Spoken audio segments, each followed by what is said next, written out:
أعوذ بالله من الشيطان الرجيم. بسم الله الرحمن الرحيم. ولا على الذين إذا ما أتوك لتحمله قلت لا أجد ما أحملكم عليه تولوا وأعينهم تفيض من الدمع حزنا ألا يجدوا ما ينفقون. സ്നേഹമുള്ള സഹോദരന്മാരെ, സഹോദരിമാരെ, സകല പ്രപഞ്ചങ്ങളും സൃഷ്ടിച്ച് സംരക്ഷിച്ച് പരിപാലിച്ചു കൊണ്ടിരിക്കുന്ന ഏകനായ അല്ലാഹുവിൻ്റെ വിധിവിലക്കുകൾക്ക് വിധേയമായി ജീവിതത്തിലെ വ്യക്തിപരവും കുടുംബപരവും സാമൂഹികവുമായ എല്ലാ മേഖലകളിലും യഥാവിധി തഖ്വ പാലിക്കുവാൻ, യഥാർത്ഥ മുത്തഖികളായി ജീവിതം നയിക്കുവാൻ എന്നെയും നിങ്ങൾ ഓരോരുത്തരെയും ആദ്യമായി വസിയത്ത് ചെയ്യുകയാണ്, ഉപദേശിക്കുകയാണ്. നമ്മുടെ ഇഹപര ജീവിത വിജയം തഖ്വാബോധവുമായി ബന്ധപ്പെട്ട് നിൽക്കുന്നു. പടച്ച തമ്പുരാൻ അവൻ്റെ മുത്തഖികളായ ഇഷ്ടദാസരിൽ ഉൾപ്പെടുത്തി നമ്മെ അനുഗ്രഹിക്കുമാറാവട്ടെ. ആദാമിൻ്റെ മകൻ അബൂ ഹജ്ജ് ചെയ്യാൻ വേണ്ടിയിട്ട് ഒരുക്കങ്ങൾ നടത്തിയ ഒരു കഥയുണ്ട്. അത്തർ കച്ചവടമായിരുന്നു അബുവിന്. ഓരോ ദിവസവും കിട്ടുന്ന നാണയത്തൊട്ടുകൾ ഒരു പെട്ടിയിൽ നിക്ഷേപിച്ചു കൊണ്ടിരുന്നു അയാൾ. പക്ഷേ അതൊന്നും ഹജ്ജ് യാത്രയ്ക്ക് മതിയാകുമായിരുന്നില്ല.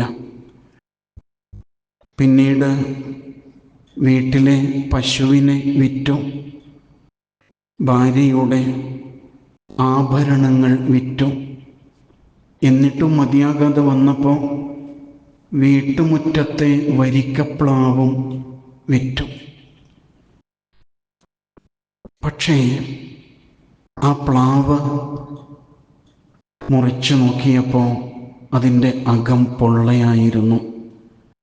അങ്ങനെ ഹജ്ജ് എന്ന മഹത്തരമായ ആ സ്വപ്നം ഒരു നടക്കാത്ത കാര്യമായിട്ട് മാറി എന്നതാണ് കഥ.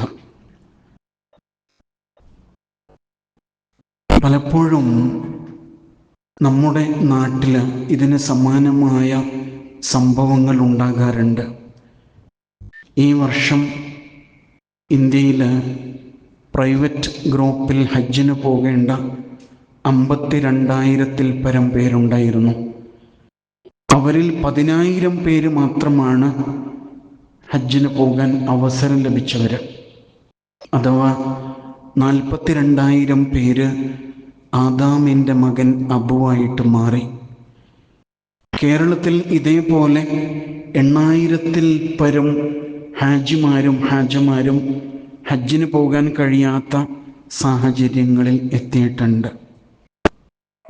ഒരുപക്ഷെ അതിൻ്റെ പിന്നിലെ സാങ്കേതികത്വത്തെക്കുറിച്ച് നമുക്ക് ചർച്ച ചെയ്യാം.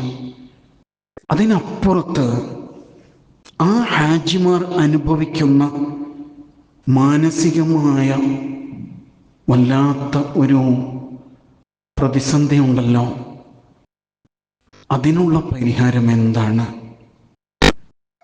തീർച്ചയായും ആലോചിക്കേണ്ട ഒരു വിഷയമാണ്. നമുക്കതൊരു വാർത്തയാണ്, ആ വാർത്ത അസ്തമിച്ചു പോയിരിക്കുന്നു. പക്ഷേ ഹജ്ജിന് അവസരം ലഭിക്കാതെ പോയ ആ ഹാജിമാരുടെ മാനസികാവസ്ഥ എന്തായിരിക്കും? ഹജ്ജ് പാസ്പോർട്ട് കയ്യിൽ കിട്ടിയപ്പോൾ അപേക്ഷ കൊടുത്തപ്പോൾ, പണമടച്ചപ്പോൾ ദിവസങ്ങൾ എണ്ണിത്തുടങ്ങി. ഒരുപാട് സ്വപ്നങ്ങൾ ഹജ്ജുമായി ബന്ധപ്പെട്ട് മനസ്സിൽ നെയ്ത് കൂട്ടി അങ്ങനെ കഴിഞ്ഞപ്പോൾ പിന്നീട് പെട്ടെന്ന് ഒരു പ്രതിസന്ധി വന്നുപെടുമ്പോൾ അവരെങ്ങനെയായിരിക്കും ഈ സാഹചര്യത്തെ മറികടക്കുന്നത്? പലപ്പോഴും ശരീരം ഇവിടെയും മനസ്സവിടെയുമാണ്. അവർ ഉറങ്ങുന്നത് ഇവിടെയാണെങ്കിൽ അവരുടെ സ്വപ്നങ്ങൾ അവിടെയാണ്. ഇങ്ങനെ സവിശേഷമായ ഒരു മാനസികാവസ്ഥയിൽ കഴിച്ചുകൂട്ടിക്കൊണ്ടിരിക്കുമ്പോൾ പെട്ടെന്നൊരു നാള് കപ്പിനും ചുണ്ടിനുമിടയിൽ തൂവിപ്പോകുന്ന, നഷ്ടപ്പെട്ടു പോകുന്ന അവസരങ്ങളിൽ ചെന്നപ്പെടുമ്പോൾ എങ്ങനെയാണ് ഒരു ഹാജി ഈ മാനസികാവസ്ഥയെ മറികടക്കുക? കഴിഞ്ഞ ദിവസം ഒരു ഹാജി എൻ്റെ അടുക്കൽ വന്ന് പൊട്ടിക്കരഞ്ഞു. ഇനി ഒരിക്കൽ എനിക്ക് ജീവിതത്തിൽ അവസരം ലഭിക്കുമോ എന്നതിനെക്കുറിച്ചോർത്ത് അയാൾ അസ്വസ്ഥപ്പെടുകയാണ്. പലരോടും യാത്ര പറഞ്ഞിരുന്നു, എല്ലാ മുന്നൊരുക്കങ്ങളും ലഗേജ് വരെ റെഡിയാക്കി വെച്ചതാണ്, എന്നിട്ടാണല്ലോ ഇങ്ങനെ സംഭവിച്ചു പോയത് എന്ന് ഗദ്ഗദം കൊള്ളുന്ന ഒരുപാട് ഹാജിമാര് നമുക്കിടയിൽ ഉണ്ടാകും. ഹാജിമാരെ, ഈ മാനസികാവസ്ഥയെ നിങ്ങൾ എങ്ങനെയാണ് തരണം ചെയ്യാൻ പോകുന്നത്? ഓർമ്മ വെച്ച നാൾ മുതൽ മനസ്സിൽ കൊണ്ടു നടന്ന അതിമഹത്തരമായ ഒരു ആഗ്രഹമാണ് ഹജ്ജ്. അതിങ്ങനെ വന്ന് വെളിപ്പാടകലെ വന്നു നിൽക്കുന്ന അവസ്ഥയിൽ അത് കൈവിട്ടു പോവുകയാണ്. സങ്കടപ്പെടേണ്ട, പരിഹാരങ്ങൾ ഉണ്ടാകും. റസൂലുള്ളാഹി സ്വല്ലല്ലാഹു അലൈഹി വസല്ലമയും ഇതേ മാനസികാവസ്ഥയിൽ കടന്നു പോയിട്ടുണ്ട്. ഹിജ്റ 6-ാം വർഷത്തിൽ അള്ളാഹുവിൻ്റെ കൽപ്പനയുണ്ടായി ഉംറയ്ക്ക് പുറപ്പെടാൻ വേണ്ടിയിട്ട്. തികച്ചും പ്രതികൂലമായ അന്തരീക്ഷമാണ് അന്ന് മക്കയിൽ നിലകൊള്ളുന്നത്. എന്നിട്ടും 1400 സ്വഹാബാക്കൾ കൂടെ പുറപ്പെടാൻ സന്നദ്ധരായി. റസൂലുള്ളാഹി സ്വല്ലല്ലാഹു അലൈഹി വസല്ലമയും സ്വഹാബത്തും ഇഹ്റാമിൻ്റെ വസ്ത്രം ധരിച്ച് ബലി നിർവഹിക്കാനുള്ള മൃഗങ്ങളുമായിട്ട് അവർ യാത്രയായി. ഒടുവിൽ ഹുദൈബിയയിൽ വെച്ച് അവർ തടയപ്പെടുന്നുണ്ട്. മക്കയിലേക്ക് ഇനി എണ്ണപ്പെട്ട കിലോമീറ്ററുകൾ മാത്രമേ ഉള്ളൂ. നമുക്കറിയാം, മദീനയിൽ നിന്ന് മക്കയിലേക്ക് 450ഓളം കിലോമീറ്റർ ഉണ്ട്. അതിൽ ഏതാണ്ട് 420ഓളം കിലോമീറ്റർ അവർ സഞ്ചരിച്ചു കഴിഞ്ഞിട്ടുണ്ട്. അങ്ങനെ വെളിപ്പാടകലെ മക്ക വന്നെത്തി നിൽക്കുന്ന സമയത്താണ് മക്കയിലെ സത്യനിഷേധികൾ ഈ വർഷം ഇങ്ങോട്ട് വരാൻ ഞങ്ങൾ അനുവദിക്കില്ല എന്ന് പറയുന്നത്. പ്രത്യേകിച്ച് കാരണമൊന്നുമില്ല. ഞങ്ങളാണ് മക്ക ഭരിക്കുന്നത്, അതുകൊണ്ട് ഞങ്ങൾ പറയുന്നത് കേട്ടോളണം എന്നതായിരുന്നു അവരുടെ കൽപ്പന എന്നുള്ളതാണ്. റസൂൽ സല്ലല്ലാഹു അലൈഹി വസല്ലമയും സ്വഹാബത്തും അതിവൈകാരികമായ പ്രതിസന്ധിയിൽ അകപ്പെടുന്നുണ്ട്. ഒടുവിൽ തിരിച്ചു പോകാൻ വേണ്ടി ആലോചിക്കുന്നു. കൂടെ കൊണ്ടുവന്ന ഇഹ്റാമിലാണല്ലോ, അതിനാൽ കൂടെ കൊണ്ടുവന്ന ബലിമൃഗങ്ങളെ ബലി ചെയ്യേണ്ടതുണ്ട്. പക്ഷെ ആരും അതിന് സന്നദ്ധമാകുന്നില്ല. ഒടുവിൽ ഉമ്മുൽ മുഅ്മിനീൻ ഉമ്മു സലമ റളിയല്ലാഹു അൻഹ അവിടത്തോട് പറയാണ്, അള്ളാഹുവിൻ്റെ റസൂലെ, ആദ്യം അങ്ങ് ബലി നിർവഹിക്കും, തലമുണ്ടനം ചെയ്യും. കാരണം ഇഹ്റാമിൽ നിന്ന് വിരമിക്കേണ്ടി വന്ന അവസ്ഥയാണല്ലോ. അങ്ങനെ ചെയ്താൽ മറ്റുള്ളവരും അത് ചെയ്തോളും. അങ്ങനെ എല്ലാവരും ആ ഇഹ്റാമിൽ നിന്ന് വിമുക്തരായിക്കൊണ്ട് മക്കയിലേക്ക് തന്നെ തിരിച്ചു പോകുന്ന സന്ദർഭമായിരുന്നു അത്.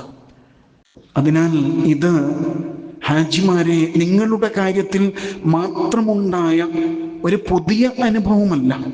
ഒരുപക്ഷെ വിശ്വാസികൾ ഇത്തരം സാഹചര്യത്തെ എങ്ങനെ തരണം ചെയ്യണം എന്ന് അല്ലാഹു സുബ്ഹാനഹു തആല റസൂൽ സല്ലല്ലാഹു അലൈഹി വസല്ലമയിലൂടെ പഠിപ്പിക്കുകയാണ്. തുടർന്ന് ഹിജ്റ 7-ാം വർഷം റസൂൽ സല്ലല്ലാഹു അലൈഹി വസല്ലമയും സഹാബത്തും ഉംറത്തുൽ ഖദ നിർവഹിക്കുന്നുണ്ട്. കഴിഞ്ഞ വർഷം നിർവഹിക്കാൻ കഴിയാതിരുന്ന ഉംറ. കർമ്മശാസ്ത്രപരമായിട്ട് അതുതന്നെയാണ് പരിഹാരം. മറ്റു തടസ്സങ്ങളൊന്നും ഇല്ലെങ്കിൽ അടുത്ത വർഷം ഈ ഹാജിമാർക്കും ഹജ്ജ് നിർവഹിക്കാനുള്ള അവസരം ലഭിച്ചേക്കും.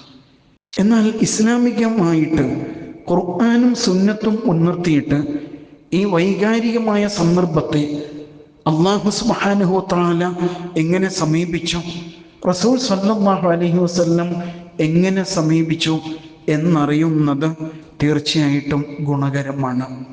തബൂക്ക് യുദ്ധം കഴിഞ്ഞ് തിരിച്ചു വരുന്ന വേളയിൽ മദീനയോടടുത്തെത്തിയ ഘട്ടത്തിൽ റസൂലുള്ളാഹി സ്വല്ലല്ലാഹു അലൈഹി വസല്ലം സ്വഹാബത്തിനോട് പറയുന്ന ഒരു കാര്യം ഹദീസിൽ വന്നിട്ടുണ്ട്.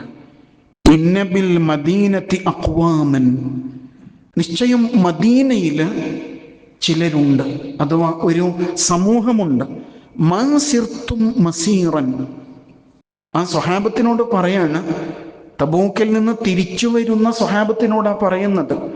മാ സിർത്തും മസീറൻ, നിങ്ങൾ ഒരു വഴിയും താണ്ടിക്കടക്കുന്നില്ല. വലാ ഖതഅത്തും വാദിയൻ, നിങ്ങൾ ഒരു താഴ്വരയും മുറിച്ചു കടക്കുന്നില്ല, നിങ്ങൾ യാത്ര ചെയ്യുന്നില്ല.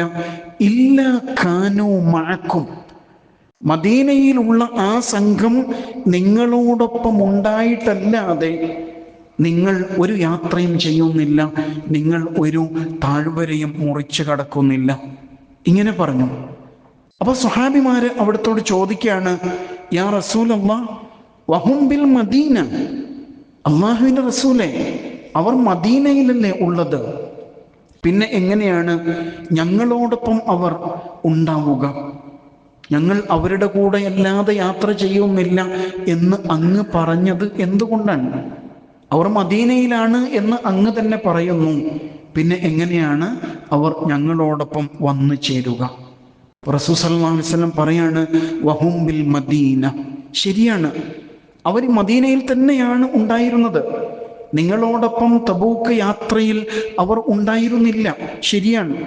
പക്ഷേ ഹബസഹുമുൽ ഉദർ, അവരെ ചില കാരണങ്ങൾ തടഞ്ഞു വെച്ചതാണ് എന്ന് റസൂൽ സല്ലല്ലാഹു അലൈഹി വസല്ലം. ഹബസഹുമുൽ ഉദർ, ചില കാരണങ്ങളാലാണ് അവർക്ക് നിങ്ങളോടൊപ്പം പുറപ്പെടാൻ കഴിയാതെ വന്നത്. യുദ്ധയാത്രയിൽ പുറപ്പെടണം എന്നവർക്ക് ആഗ്രഹം ഉണ്ടായിരുന്നു, അവർ ആവശ്യമായ ഒരുക്കങ്ങളൊക്കെ നടത്തിയിട്ടുണ്ട്. പക്ഷെ ചില കാരണങ്ങൾ അവർ തടഞ്ഞു വെച്ചതാണ് എന്ന് റസൂൽ സല്ലല്ലാഹു അലൈഹി വസല്ലം. എന്തായിരിക്കും കാരണം? ഒരുപക്ഷെ രോഗമാകാം, അതല്ലെങ്കിൽ വാർദ്ധക്യമാകാം, അതുമല്ലെങ്കിൽ യാത്ര ചെയ്യാനുള്ള വാഹനം അവർക്ക് ലഭ്യമാകാതെ വന്നതാകാം. വിശുദ്ധ ഖുർആനില് സൂറത്തു തൗബയില് 92-ാമത്തെ ആയത്തിൽ അല്ലാഹു തആല അവരെക്കുറിച്ച് അതിവൈകാരികമായിട്ട് പരാമർശിക്കുന്നുണ്ട്. യുദ്ധത്തിൽ തബൂക്കിലേക്ക് പുറപ്പെടാതെ അകാരണമായിട്ട് പല കാരണങ്ങൾ പടച്ചുണ്ടാക്കിയിട്ട് പിന്തിനിന്ന ആളുകളെക്കുറിച്ച് സൂറത്ത് തൗബയിൽ പറയുന്നുണ്ട്. എന്നാൽ ന്യായമായ കാരണമുള്ള ആളുകൾ ഉണ്ടാവില്ലേ, രോഗവും മറ്റു പല തടസ്സങ്ങളും ഉള്ളവര്, അവരെ സംബന്ധിച്ചിടത്തോളം അള്ളാഹു അവരുടെ കാര്യത്തിൽ ഒരു നടപടിയും സ്വീകരിക്കില്ല എന്ന് പറയുന്നുണ്ട്. അതോട് ചേർത്ത് പറയാണ്, വല അലല്ലദീന ഇദാ മാ അതൗക ലിതഹ്മിലഹും, ഒരു സംഘം ആളുകൾ, അവർ 7 അതിൽ കൂടുതലോ പേരുണ്ട്, അവര് തബൂക്കിലേക്ക് പുറപ്പെടാൻ വേണ്ടിയിട്ട് എല്ലാ ഒരുക്കങ്ങളും നടത്തി അവര് റസൂൽ സല്ലല്ലാഹു അലൈഹി വസല്ലമയെ സമീപിച്ചു. ഞങ്ങൾക്കും തബൂക്കിലേക്ക് പുറപ്പെടണം എന്ന് പറഞ്ഞുകൊണ്ട് റസൂൽ സല്ലല്ലാഹു അലൈഹി വസല്ലം അവരോട് പറയാണ്, ലാ അജിദു മാ അഹ്മിലുക്കും അലൈഹി, നിങ്ങളെ തബൂക്കിലേക്ക് കൊണ്ടുപോകാനുള്ള യാത്രാ വാഹനങ്ങൾ എനിക്ക് കണ്ടെത്താൻ കഴിയുന്നില്ല. സാമ്പത്തികമായി ഞെരുക്കമുള്ള കാലമാണ്, അതുകൊണ്ട് തന്നെ ഉള്ള വാഹനങ്ങൾ, കുതിരയും ഒട്ടകങ്ങളും എല്ലാം സംഘടിപ്പിച്ച് പരമാവധി ആളുകൾ പോയി. പക്ഷേ ഇവരെ കൊണ്ടുപോകാൻ വാഹനങ്ങൾ തികഞ്ഞില്ല എന്നുള്ളതാണ്. ആ ഘട്ടത്തിൽ എന്താണ് അവരുടെ അവസ്ഥ? തവല്ലവും, അവർ പിന്തിരിഞ്ഞ് വീടുകളിലേക്ക് തന്നെ തിരിച്ചു പോവാൻ. വഅയുനുഹും തഫീദു മിനദ്ദംഇ ഹസന, ദുഃഖഭാരത്താൽ അവരുടെ കണ്ണുകൾ നിറഞ്ഞൊഴുകുന്നുണ്ടായിരുന്നു. അല്ലാഹു തആല യുദ്ധത്തിന് കൽപ്പിച്ചു. എല്ലാവരും പരമാവധി പുറപ്പെടണം എന്നായിരുന്നു നിർദ്ദേശം. അങ്ങനെ ഒരുങ്ങിപ്പിടിച്ച് അവർ റോഡിൻ്റെ വക്കില് റസൂൽ സല്ലല്ലാഹു അലൈഹി വസല്ലമയുടെ അടുക്കൽ വന്നു നിൽക്കാണ്. ഞങ്ങൾക്കും യാത്ര ചെയ്യാൻ ആഗ്രഹമുണ്ട്, തബൂക്കിൽ പങ്കെടുക്കാൻ കൊതിയുണ്ട്. പക്ഷേ വാഹനങ്ങളില്ലാത്തത് നിമിത്തം അവർക്ക് യാത്ര ചെയ്യാൻ പറ്റില്ല. ആ ഘട്ടത്തിൽ അവർ പൊട്ടിക്കരയുകയാണ്. അല്ലാഹു തആല അതിനെക്കുറിച്ച് പറഞ്ഞത് വഅയുനുഹും തഫീദു മിനദ്ദംഇ ഹസന, ദുഃഖഭാരത്താൽ അവരിങ്ങനെ കണ്ണീരൊലിപ്പിച്ച് കരയാൻ തുടങ്ങി.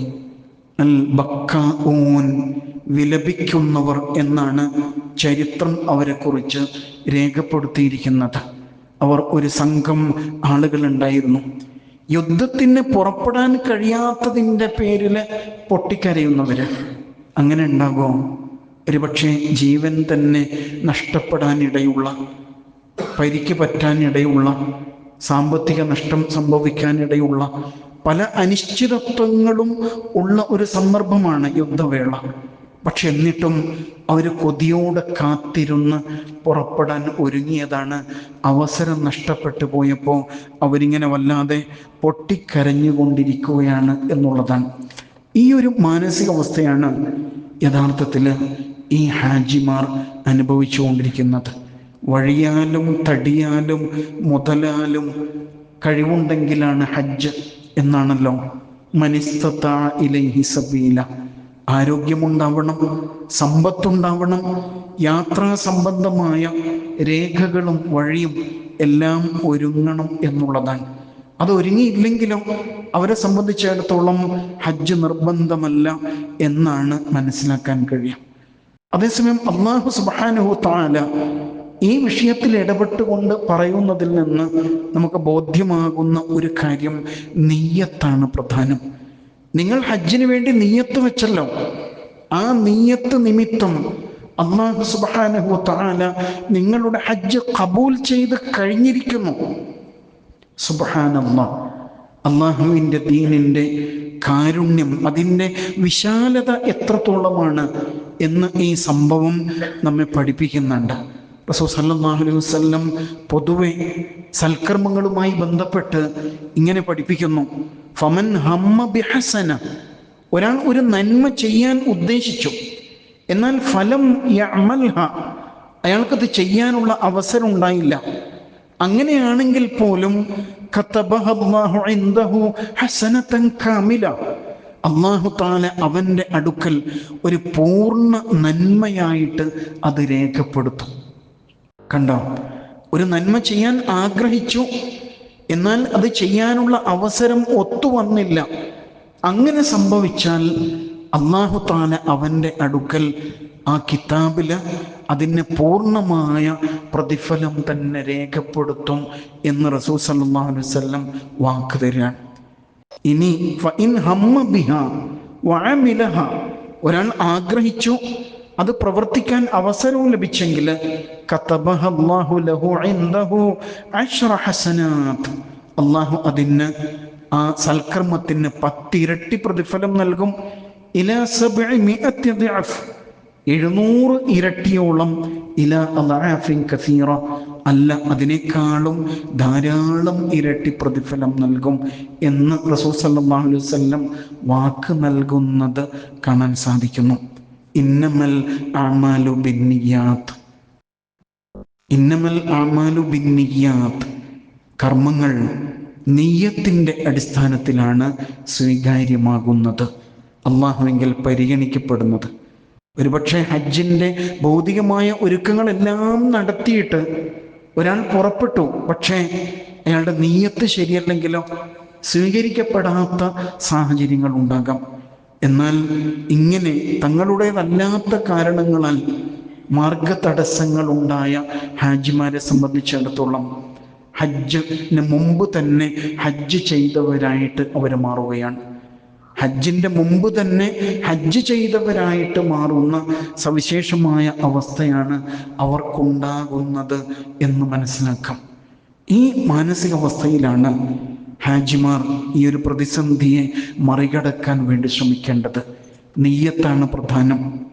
ഒരു നിയ്യത്ത് ചെയ്തു, അത് പൂർത്തീകരിക്കാൻ അവസരം ലഭിച്ചില്ലെങ്കിലും അല്ലാഹു സുബ്ഹാനഹു തആല തീർച്ചയായും അത് ഖബൂൽ ചെയ്തിരിക്കും എന്നാണ് ആ പറയുന്നതിൻ്റെ അർത്ഥം. ഹിജ്റയുമായി ബന്ധപ്പെട്ട് റസൂൽ സല്ലല്ലാഹു അലൈഹി വസല്ലം ഈ പ്രസ്താവന നടത്തി. ഇന്നമൽ അഅ്മാലു ബിന്നിയ്യാത്ത്, നിയ്യത്തിൻ്റെ അടിസ്ഥാനത്തിലാണ് കർമ്മങ്ങൾ സ്വീകാര്യമാകുന്നത്. ഒരാൾ എന്താണോ മനസ്സിൽ കരുതിയത് അതാണ് ഒരാൾക്ക് ലഭിക്കുക. ഒരുപക്ഷെ ഹിജ്റ നല്ല മനസ്സോടുകൂടിയാണെങ്കിൽ തീർച്ചയായും ആ ഹിജ്റയുടെ പുണ്യം അയാൾക്ക് ലഭിക്കും. എന്നാൽ മറ്റു വല്ല ഭൗതിക താല്പര്യങ്ങളുമാണ് ഹിജ്റയിൽ ഒരാളെ സ്വാധീനിക്കുന്നതെങ്കിൽ അതാണ് അയാൾക്ക് കിട്ടുക. അന്ന് താൻ സ്നേഹിക്കുന്ന ഒരു പെണ്ണ് ഹിജ്റ ചെയ്യുന്നവരുടെ കൂട്ടത്തിലുണ്ട് എന്ന് മനസ്സിലാക്കിയിട്ട് ഒരാൾ ഹിജ്റ പോകുന്നവരുടെ സംഘത്തിൽ കയറിക്കൂടിയിരുന്നു. അയാളെക്കുറിച്ച് റസൂൽ സല്ലല്ലാഹു അലൈഹി വസല്ലം ആ ഹദീസിൽ എടുത്തു പറയുന്നുണ്ട്, അവിമ്രഅത്തൻ യൻകിഹുഹ, ഒരു പെണ്ണിനെ ഉദ്ദേശിച്ചാണ് ഒരാൾ ഹിജ്റ ചെയ്യുന്നവരുടെ സംഘത്തിൽ കയറി പറ്റിയതെങ്കിൽ അയാൾക്ക് അവിടെ എത്തുമ്പോൾ ആ പെണ്ണിനെ കല്യാണം കഴിക്കാൻ കഴിഞ്ഞേക്കും എന്നതല്ലാതെ ഹിജ്റയുടെ പുണ്യം അയാൾക്ക് ഒരിക്കലും നേടിയെടുക്കാൻ സാധ്യമല്ല. അതിനാൽ ഈ മാനസികാവസ്ഥ, നന്മ ചെയ്യാനുള്ള അങ്ങേയറ്റത്തെ ആഗ്രഹം മനസ്സിലുണ്ടാവുക, അത് നിർവഹിക്കാനുള്ള അമിതമായ ആവേശം പ്രകടിപ്പിച്ചുകൊണ്ടിരിക്കുക. അതിൻ്റെ അവസരം ലഭിച്ചില്ലെങ്കിലോ അൽഹംദുലില്ലാഹ്, അള്ളാഹുവിൻ്റെ തീരുമാനം ഇതാണ്. എന്നാൽ എൻ്റെ നിയ്യത്ത് തികഞ്ഞ ഇഖ്ലാസോടുകൂടി തന്നെയാണ് എന്ന മാനസികാവസ്ഥയിൽ അല്ലാഹു തആല എൻ്റെ നിയ്യത്ത് സ്വീകരിച്ചിരിക്കുന്നു എന്ന പൂർണ്ണ സംതൃപ്തിയിൽ തന്നെയാണ് അയാൾ പിന്നെ മുന്നോട്ട് പോകേണ്ടത്. അള്ളാഹു അവസരം തന്നെങ്കിൽ, അടുത്ത ഹജ്ജിൽ അള്ളാഹു ആയുസ് നീട്ടി തന്നെങ്കിൽ തീർച്ചയായിട്ടും ഹജ്ജിന് പുറപ്പെടാൻ കഴിയും എന്നുള്ള ശുഭപ്രതീക്ഷയാണ് അയാൾ കൊണ്ട് നടക്കേണ്ടത്. ആളുകളോട് യാത്ര പറഞ്ഞു പോയി, മുന്നൊരുക്കങ്ങൾ നടത്തിപ്പോയി എന്ന് കരുതി മനസ്സ് സംഘർഷഭരിതമാകുന്ന, നിരാശയിലേക്ക് പോകുന്ന അവസ്ഥ ഒരിക്കലും സംഭവിക്കരുത് എന്നുള്ളതാണ്. അല്ലാഹു സുബ്ഹാനഹു തആല അങ്ങനെ ഈമാനികമായ കരുത്തുകൊണ്ട് പരീക്ഷണങ്ങളെ അതിജീവിക്കുവാൻ നമുക്കെല്ലാം തൗഫീഖ് നൽകുമാറാവട്ടെ. പടച്ചവനെ, ഈ വർഷം ഹജ്ജ് തടയപ്പെട്ട മുഴുവൻ ഹാജിമാർക്കും അടുത്ത വർഷങ്ങളിൽ ഹജ്ജ് പൂർത്തീകരിക്കുവാൻ തൗഫീഖ് നൽകി അനുഗ്രഹിക്കണേ നാഥ. ഞങ്ങൾക്കെല്ലാം നിന്റെ ഭവനത്തിൽ എത്തിച്ചേരുവാൻ തൗഫീഖ് നൽകണേ നാഥ.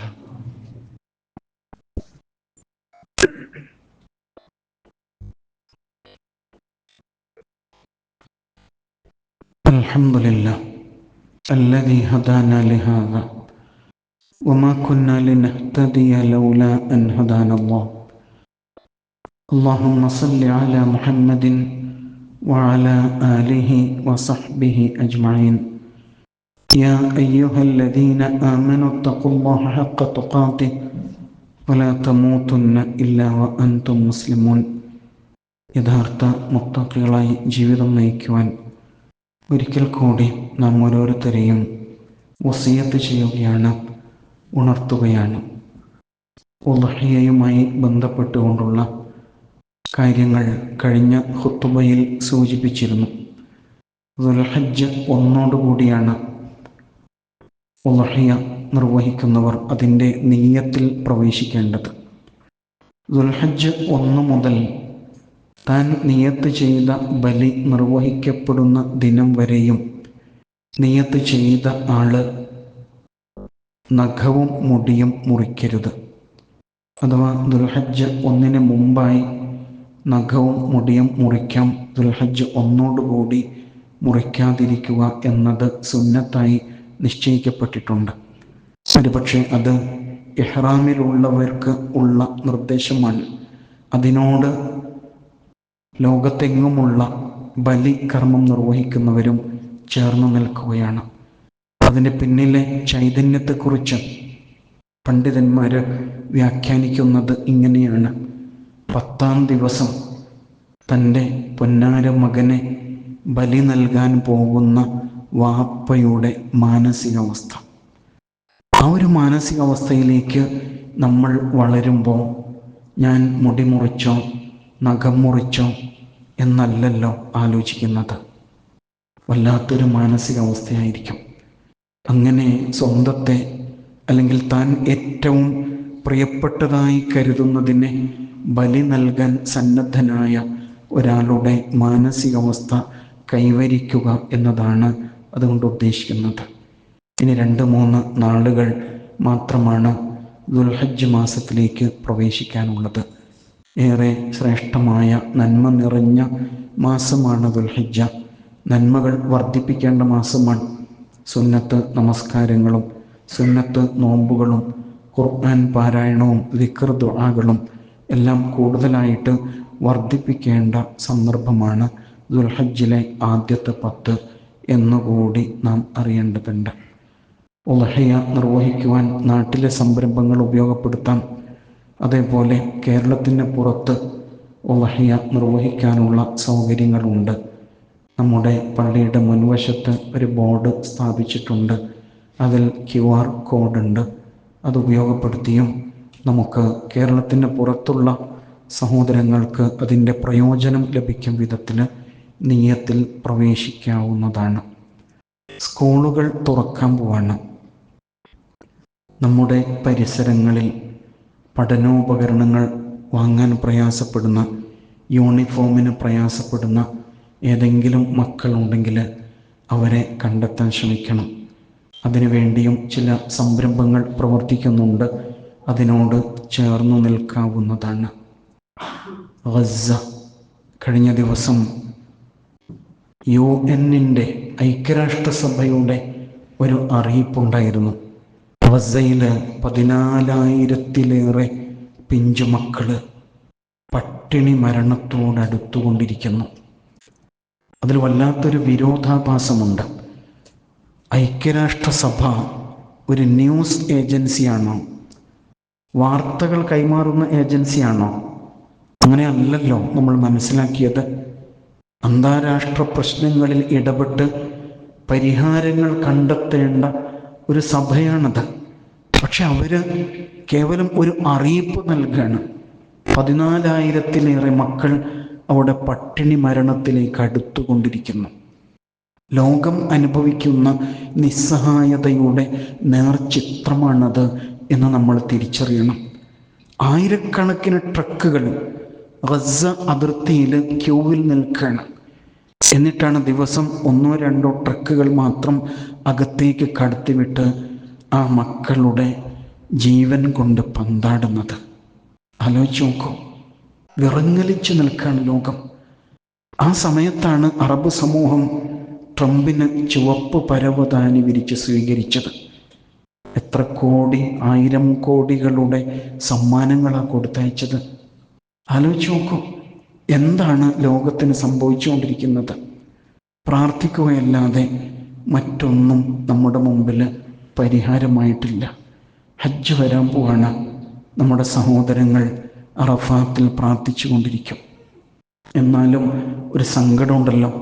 ആ അറഫാത്തിൽ ഒരു വാക്കെങ്കിലും ഗസയ്ക്ക് വേണ്ടിയിട്ട് ഉയർന്നെങ്കിൽ എന്നുള്ള ആഗ്രഹം.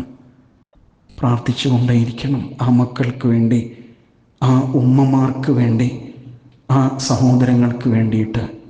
ബൈത്തുൽ മഖ്ദിസിൻ്റെ വിമോചനം, പുണ്യഭൂമിയുടെ വിമോചനം എന്ന വലിയ ഒരു സ്വപ്നവുമായി ബന്ധപ്പെട്ടാണ് 20 ലക്ഷത്തോളം സഹോദരങ്ങൾ അവിടെ കഴിച്ചു കൂട്ടുന്നത്.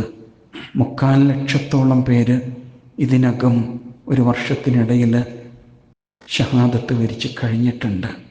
അല്ലാഹുവേ, ആ സഹോദരങ്ങളെ അനുഗ്രഹിക്കണേ നാഥ. പടച്ചവനെ, ഇങ്ങകലെ നിന്ന് അവരോട് മനസ്സുകൊണ്ട് ചേർന്ന് നിൽക്കുക എന്നതല്ലാതെ ഞങ്ങൾക്ക് മറ്റൊന്നും ചെയ്യാൻ പറ്റുന്നില്ല. ഞങ്ങൾ അങ്ങേയറ്റം നിസ്സഹായരായി പോകുന്നു. അല്ലാഹുവേ, അവർക്ക് ഉടുതുണിക്ക് മറുതുണിയില്ല എന്ന് ഞങ്ങൾക്കറിയാം.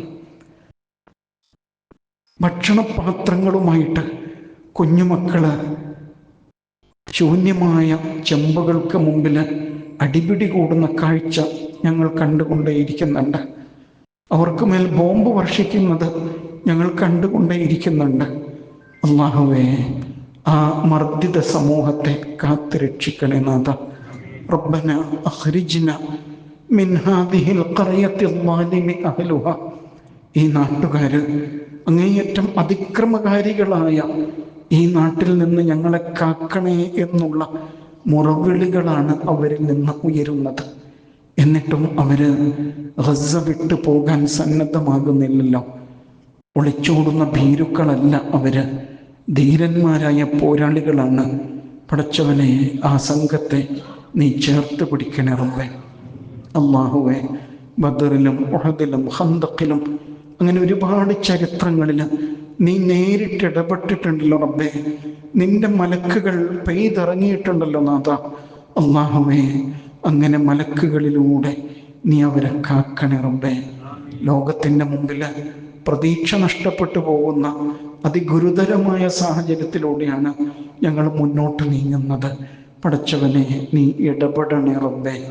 അല്ലാഹുവേ, ലോകത്തെ ഭരണാധികാരികൾക്ക് വിവേകവും ദയയും അനുകമ്പയും നൽകി അനുഗ്രഹിക്കണേ റബ്ബേ.